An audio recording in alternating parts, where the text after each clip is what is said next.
Assalamualaikum warahmatullahi wabarakatuh. Mustafa Muhammadin sallallahu alaihi wasallam. Al-Fatihah. A'udzu billahi minasy syaithanir rajim. Bismillahirrahmanirrahim. Alhamdulillahi rabbil alamin. Ar-Rahmanir Rahim. Shiratal ladzina an'amta 'alaihim ghairil maghdubi 'alaihim وأزواجه وذريته وجميع إخوانه من النبيين والمرسلين والتابعين والتابعين لهم بإحسان إلى الدين سيدنا أبي بكر وعمر وعثمان عليهم وحضرة جميعهم عليه تعالى والسادة والشرفين الملائكة المقربين الربين عمادين مجددين والدين في المسجد الحق المكرمين رضي الله عنهم. الفاتحة. بسم الله الرحمن الرحيم. الحمد لله رب العالمين الرحمن الرحيم إياك نعبد وإياك نستعين اهدنا الصراط المستقيم صراط الذين أنعمت عليهم غير المغضوب عليهم ولا الضالين. حضرة جميع أبائنا وأمهاتنا وأجدادنا وأمامنا وعمادنا وأخواننا وأولادنا المؤمنين والمسلمات وعلى من أرسلنا رسلنا. الفاتحة. بسم الله الرحمن الرحيم. الحمد لله رب العالمين الرحمن الرحيم مالك يوم الدين إياك نعبد وإياك نستعين اهدنا الصراط صراط الذين أنعمت عليهم. آمين. ولا يصلي وسلم دائما أبدا على حبيبك خير الخلق كلهم. هو الحبيب الذي ترجى شفاعته لكل عون من الأعوان مقتحم. يا رب بالمصطفى بلغ مقاصدنا اغفر لنا ما مضى يا واسع الكرم يا أرحم الراحمين يا أرحم الراحمين يا أرحم الراحمين فرج على المسلمين. الحمد لله رب العالمين وبه نستعين على أمور الدنيا والدين. الصلاة والسلام على أشرف الأنبياء والمرسلين سيدنا محمد خاتم النبيين وعلى آله وأصحابه أجمعين. أما بعد ولا حول ولا قوة إلا بالله العلي العظيم. Para jamaah Masjid At-Taqwa hingga mugi tansah dipun rahmati Allah Subhanahu wa taala. Bapak Ibu sedaya hadirin hadirat rahimakumullah. Monggo sareng-sareng kita aturaken raos matur nuwun dhateng Allah atas daya rahmat nikmat kemurahan-kemurahanipun Allah Subhanahu wa taala ingkang selalu kathah dipun paringaken dhateng kita. Kebungahan kula panjenengan, kesyukuran kula panjenengan kita ungkapaken kanthi maos hamdalah. Alhamdulillahi rabbil alamin. Alhamdulillahi rabbil alamin. Alhamdulillahi rabbil alamin. Bapak Ibu salajengipun niki kula maos dawuhipun Bapak Musonep. Bismillahirrahmanirrahim. Idza arada ayyudhiru fadlahu alaik khalaqa fika wa nasaba ilaik. Gusti Allah niku menawi badhe ngetingalaken kenugrahanipun dhateng kula panjenengan sedaya, badhe ngetingalaken peparingipun dhateng kula panjenengan sedaya, ngetingalaken anggenipun Allah mulyakne dhateng kula panjenengan sedaya, menghormati dhateng kula panjenengan sedaya niki Gusti Allah ndadosaken kula panjenengan dipun damel saged nglakoni ibadah, dipun damel saged nglakoni ibadah. Di kemuliaan yang Allah berikan datang kula jenengan niki bentuknya adalah ketika Allah menjadikan kita itu sebagai orang yang bisa beribadah kepadanya, diberikan pertolongan, diberikan kekuatan, diberikan kemudahan untuk bisa melakukan ibadah. Dan kemudian lampah-lampah ibadah yang kita kerjakan itu dinisbatkan kepada kita, dinisbatkan datang kula panjenengan sing ndadekne iso ngibadah. Contohnya sing ndadekne iso salat niku Gusti Allah, sing ndadekne wong iso haji Gusti Allah, sing iso ndadekne wong iso poso kuat poso Gusti Allah. Tapi kemudian perbuatan-perbuatan ibadah itu penisbatannya kepada manusianya. Artinya manusia itu kemudian disebut dengan itu loh ahli ibadah, itu loh ahli puasa, itu loh ahli jamaah, itu loh ahli ngaji, dan seterusnya dan seterusnya. Padahal sing damel iso ngaji, iso ibadah, gampang sholat, lancar ibadah niku sedaya semata-mata merupakan pertolonganipun Gusti Allah. Tapi ketika manusia melakukan segalanya itu, maka yang disebut ahli ibadah bukan Allah, tapi yang disebut ahli ibadah adalah manusia. Dipasangi karo Gusti Allah, ditemplei segala kebaikan, yang kemudian pemanggilannya, penyebutannya ini diarahkan datang manusianya. Itu ahli ibadah, itu ahli sholat.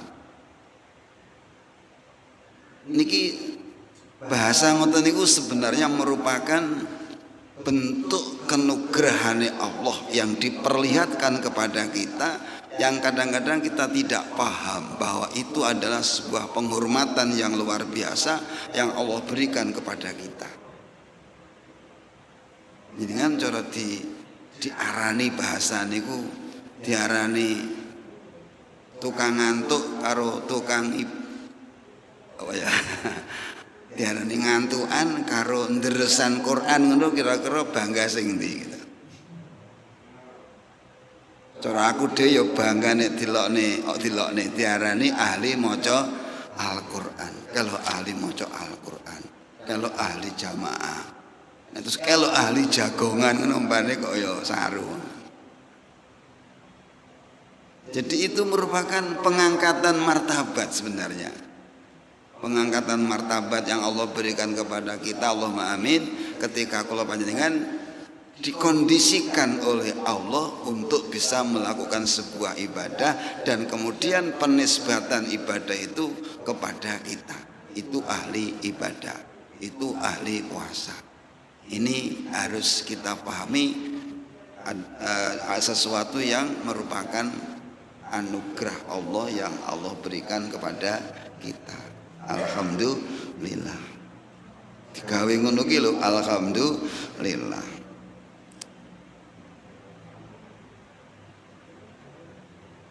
Ya, umpamanya dibalik, kalau jenengan dikatakan hal-hal yang negatif kan mboten sekeco, mesti merasa terhinakan, merasa terpojokkan nalika kula jenengan ada julukan-julukan, nama-nama yang diarahkan kepada kita yang bentuknya sesuatu yang negatif.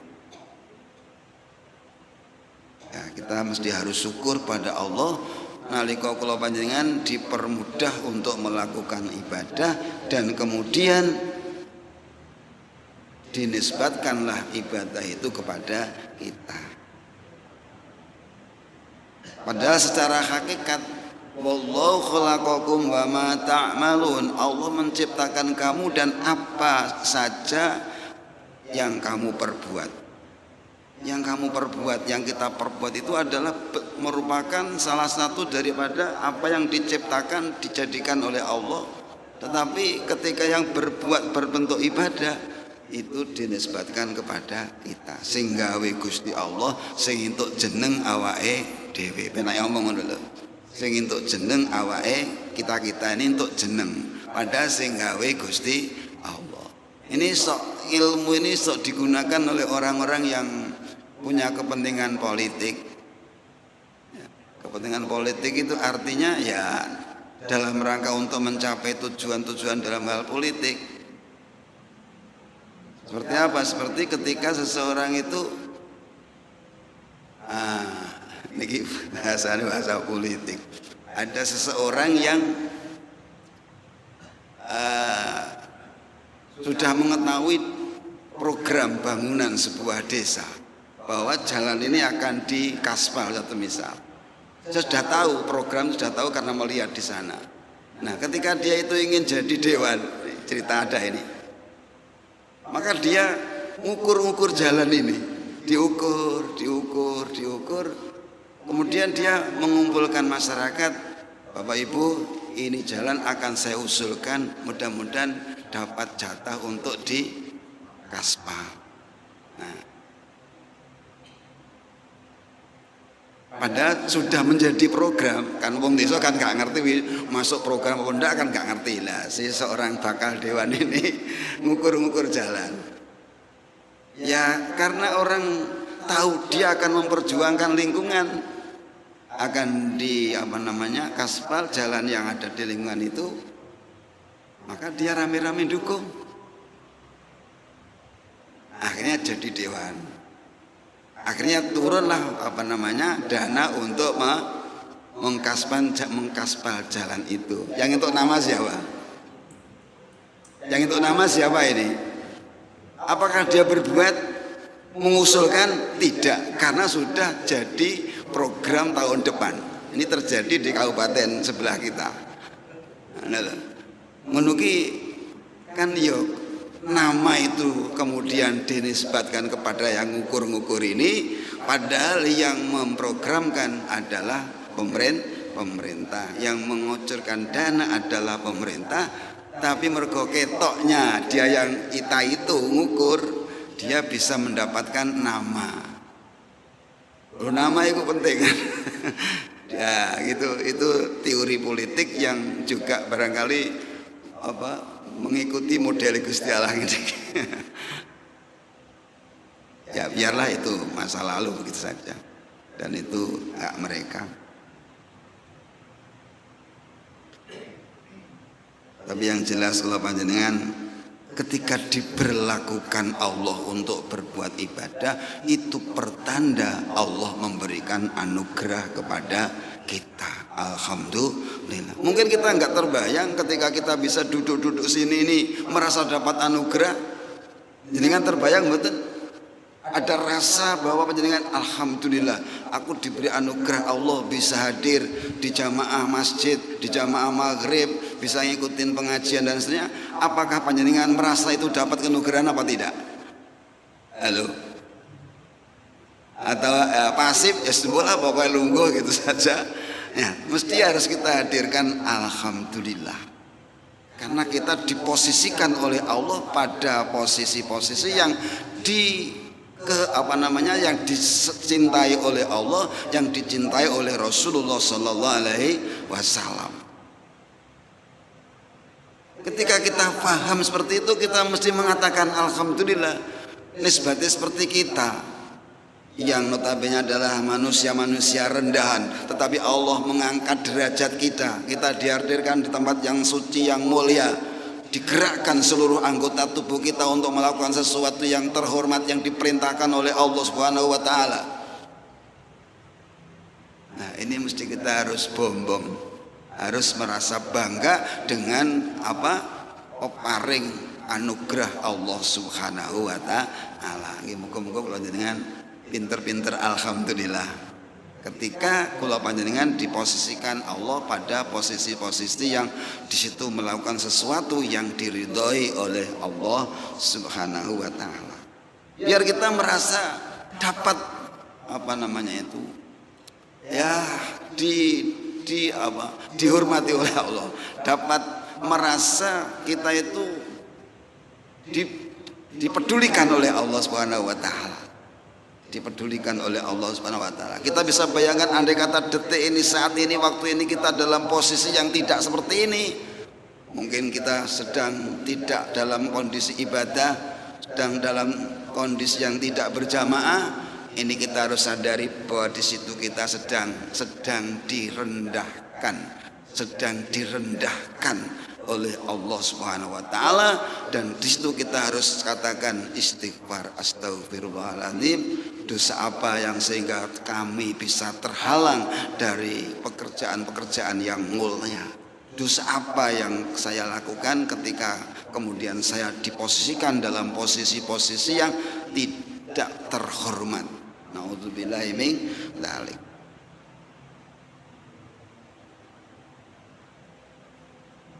Niki nggugah rasa Bapak, nggugah rasa bahwa Allah itu peduli kepada kita, di mana kula panjenengan seperti saat ini diusikne Allah, dikersakne Allah, bisa melakukan sesuatu sing memang diridani oleh Allah Subhanahu wa taala. Alhamdulillah. Muga-muga terus jalan, saged terus istiqomah. Allahumma amin.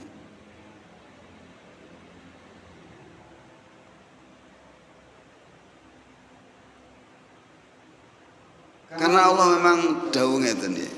Kullan numittu haula'i wa haula'i min ata'i rabbik wa ma kana ata'u rabbika mahdzura.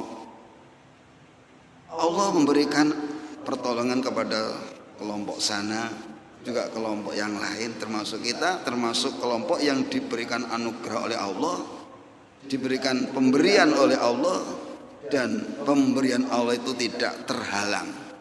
Wa ma kana ata'u rabbika mahdzura. Allah selalu memberi. Peparing Allah niku ndak main-main, banyak banget. Ya man ata'u kasir. Wahai Allah yang pemberiannya itu sangat luar biasa. Kita nggak bisa menghitung pemberian-pemberian Allah yang kita suka, yang kita senangi, yang kita harapkan. Allah selalu memberi kepada kita. Alhamdulillah.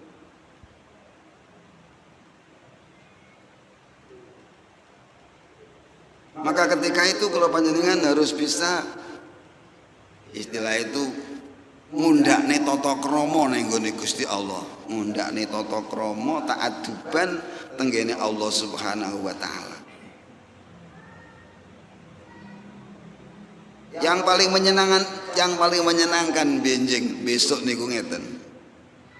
Ketika kula panjenengan diperintahkan Allah masuk surga. Ini oleh Allah tidak diklaim, oh itu rahmat saya, tidak.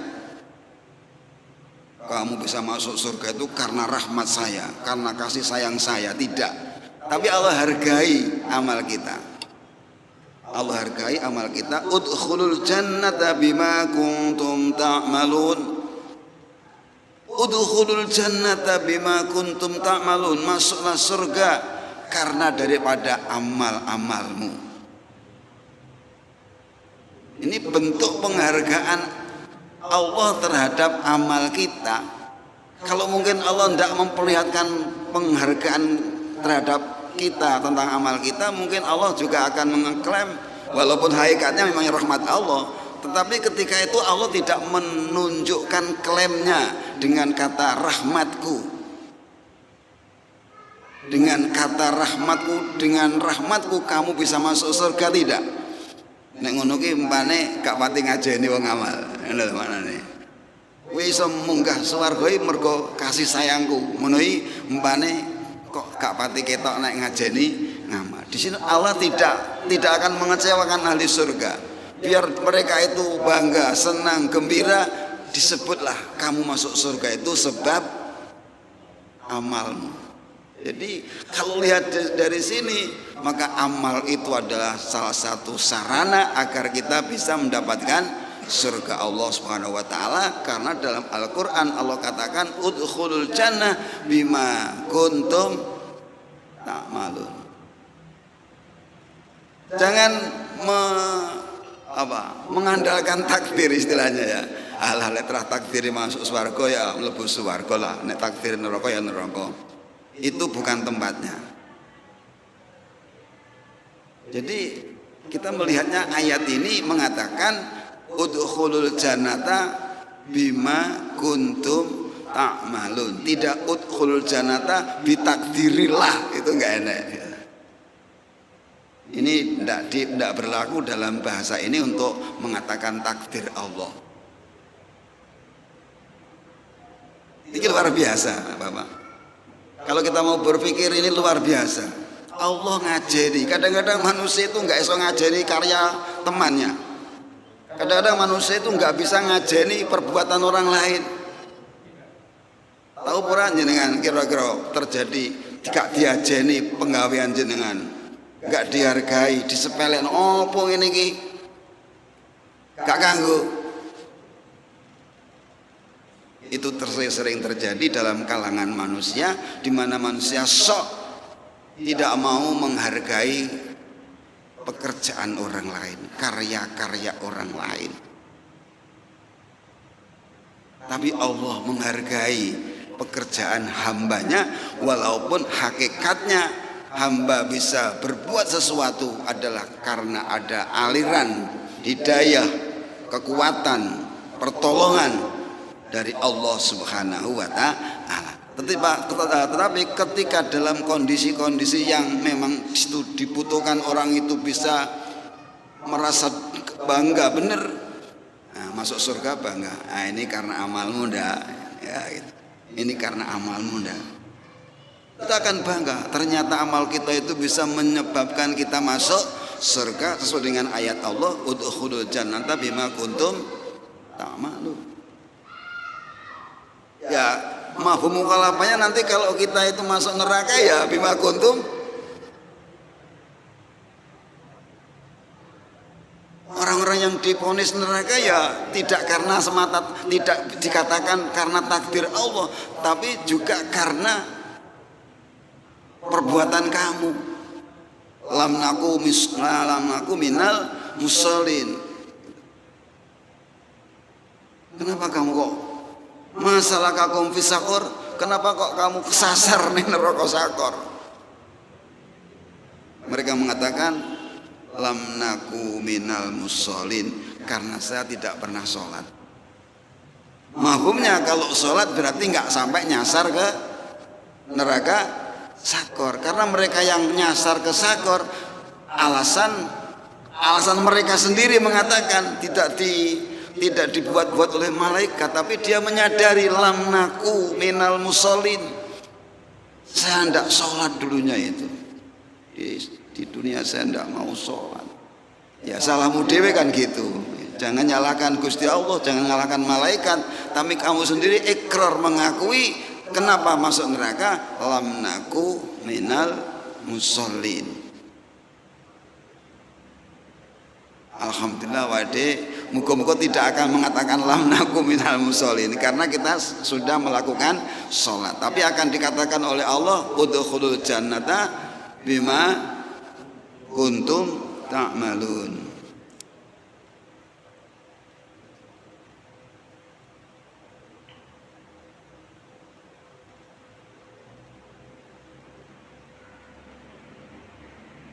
Maka dari itu, masya Allah, tumayam bagilah ka ayyuhal insan an tata'addaba ma'al maliki dayan. Maka sebaiknya kamu wahai manusia untuk bisa tata krama dengan Allah yang sebagai raja dan yang maha mengatur. Jangan sampai menisbatkan sesuatu sifat kurang terhadap Allah Subhanahu wa ta'ala. Jadi kita jangan menuduh Allah itu punya sifat kurang, dan jangan kita kemudian berbuat melanggar undang-undang Gusti Allah. Jadi hakikatnya kalau kula panjenengan melanggar undang-undangnya Allah itu berarti enggak duwe duga karo Gusti Allah, enggak duwe tata krama karo Gusti Allah. Kok ya kebangetan wong uripe niki sing nyukupi pangeran, segala kebutuhannya itu dicukupin pangeran, mari ngono kok megelne karo pangeran. Iki maknane kan berarti gak duwe duga karo Gusti Allah. Enggak etis bahasanya, enggak punya adab kepada Allah Subhanahu wa taala.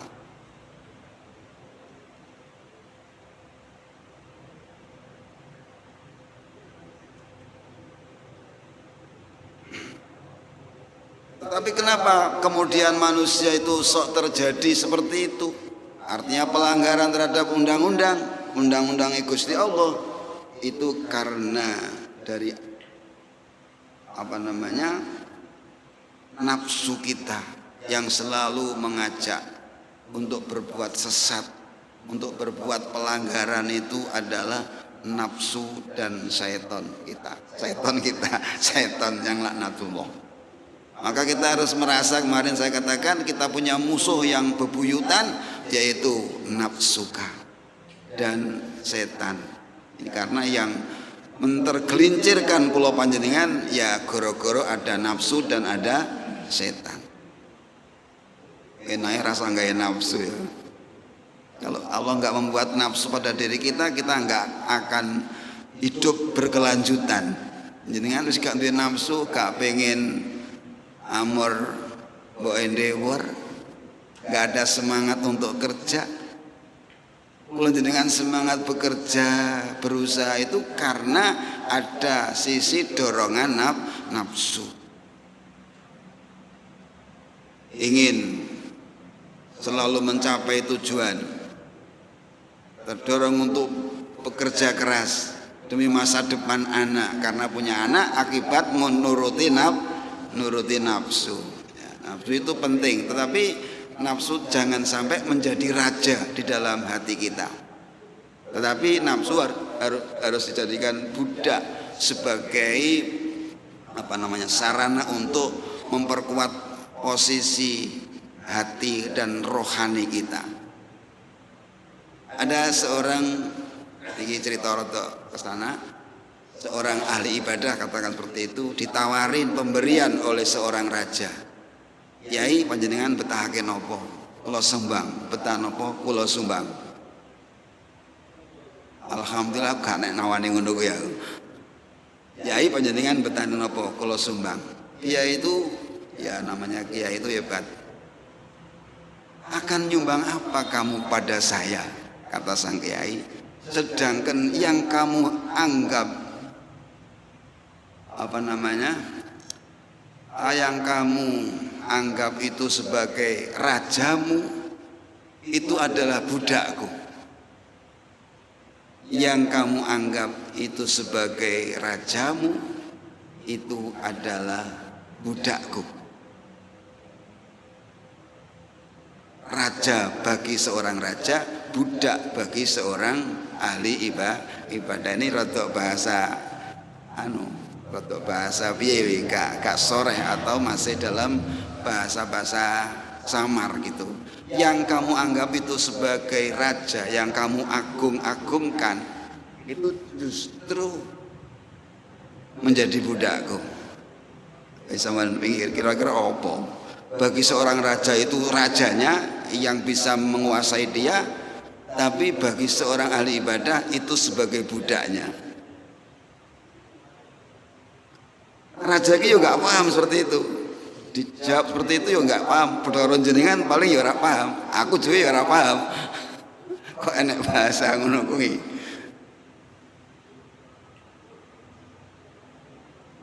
Ternyata menurut penjelasan sang ahli ibadah ini gini. Gimana kiai kok seperti itu? Iya.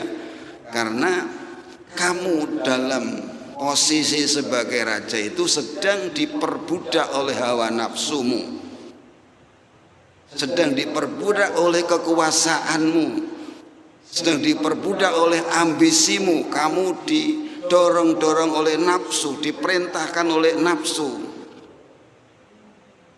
Sehingga orang banyak terjebak dalam perangkap nafsu ketika dia sedang berkuasa, sering marah-marah karena dia punya kekuasaan yang nggak manut sikat. Itu pada hakikatnya dia sedang dikuasai oleh sifat ghadabnya, dikuasai oleh sifat ghadabnya. Kalau dikuasai namanya apa? Budak. Yang kamu anggap itu kamu dewa-dewakan, karena sang raja itu selalu nuruti, selalu diperintah oleh nafsunya, selalu diperintah oleh murkanya, selalu diperintah oleh ambisinya untuk berbuat ini. Berarti raja itu dikuasai oleh raja, yang namanya raja ini adalah nafsu. Nafsunya kemudian menguasai sang raja. Sedangkan bagi orang yang ahli ibadah, nafsu itu diletakkan di bawah, diperbudak. Nafsu harus ikut isyarat iman saya. Ghadab, ambisi harus ikut isyarat daripada keyakinan saya. Sehingga posisi nafsu, posisi ghadab, posisi kekuasaan menurut ahli ibadah itu dianggap sebagai budak. Dianggap apa? Sebagai budak. Artinya diperalat untuk mengikuti keamauan seorang ahli ibadah. Kalau seorang penguasa kadang-kadang memang terjadi dia diperbudak oleh nafsunya, sehingga dia bermain sesuai dengan isyarat-isyarat nafsunya, mau menjebak lawan, mau mengeksekusi lawan, mau menggolengkan lawan. Itu semua adalah isyarat-isyarat dari nafsu yang ambisi kekuasaan. Mungkin manfaat masalah itu wal akhirah niki rada kok ngelatrang teko kono ya gak apa-apa nggih. Mugi-mugi kula jenengan bisa menerima kanugrahanipun Allah Subhanahu wa taala. Merasa bangga, merasa syukur nalika dipun kondisikan Allah di dalam posisi-posisi ibadah. Dan kita nanti akan dihargai ibadah kita, amal kita, ketika mudah-mudahan kita termasuk orang yang dikhitabi Allah, didhawuhi Allah untuk dipersilakan masuk surga, dan juga disebut prestasi nih kalau jenengan bima kuntum ta'malun. Allahumma amin. Makatan mungkin manfaat masalah fi dunya wal akhirah. Al-Fatihah. A'udzu billahi minasyaitonir rajim. Bismillahirrahmanirrahim. Alhamdulillahi rabbil alamin. Ar-Rahmanir Rahim. Maliki yaumiddin. Iyyaka na'budu wa iyyaka nasta'in. Ihdinas siratal ladzina an'amta 'alaihim.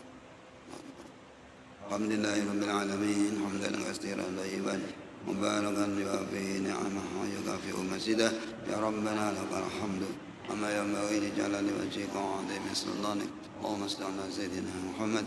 اللهم انفعنا ما علمتنا وعلمنا ما ينفعنا وزدنا علما ينفعنا يا الله برحمتك يا ارحم الراحمين. صلى الله على سيدنا محمد والحمد لله رب العالمين. امين. الفاتحه.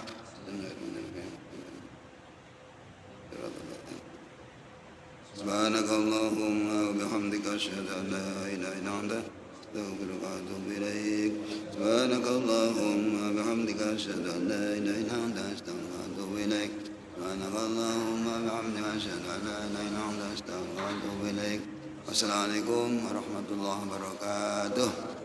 Khususan dumateng Pak Taat Al-Fatihah. Bismillahirrahmanirrahim.